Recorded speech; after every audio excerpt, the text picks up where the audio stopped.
it seems so basic that you're going to have some opinions, even if we agree. Reagan used to say, if someone agrees with you 80%, that's a friend. And use that. And I think we've lost that. It's like, if you don't agree with me 100% of the time, you're fill in the blank, and it's not a nice blank. Yep. I see that a lot, especially with well, actually, no, I see it with both parties, really, And it's just an attack on your humanity. It's like, I'm sorry, people, you can't, the name calling of fascism and Hitler. Yes. I always think, don't compare anybody to Hitler and don't compare anybody to Jesus Christ, and you'll probably be okay. I mean, right. Nobody's that good, nobody's that bad until we find someone who is. And I don't think we will. I don't think people realize that when they are calling everybody racist, everyone Nazi, everyone fascist, it takes away meaning from the word. I mean, with the Charlie Kirk assassination, everyone was calling him a Nazi and a fascist. He's nothing close to that. So, I do think that that's escalating things quite a bit for some. For others, it's just jading them to whatever words people are spewing. If someone calls me a racist, whatever. You're calling me that because I'm white. I know I'm not. The word doesn't mean anything anymore, almost, but to others, it means too much, almost. Just depends. Well, it's sad, and it's, unfortunately in the political world, and I think one of the chapters that I talk about is what I call the Dem media. It used to be that you could count on reporters to be kind of the referee.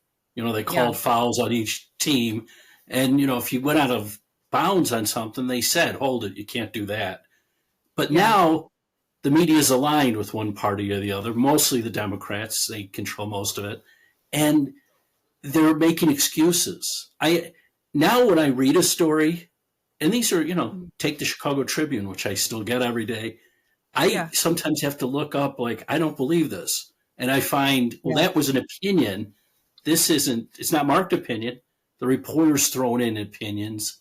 And when you have to do your own research as a reader, most people are just going to believe what they read or they see on social media, and they never go beyond that. And now you have to double check it. To the Charlie Kirk point, he's called a racist, a homophobe, a transphobe, misogynist. And I had people I know sending me stuff like that, and I'm like, I don't know. I've seen some of everybody's seen his clips now, but I'd seen quite a few before because of the television I have is Samsung, and they have his network on there.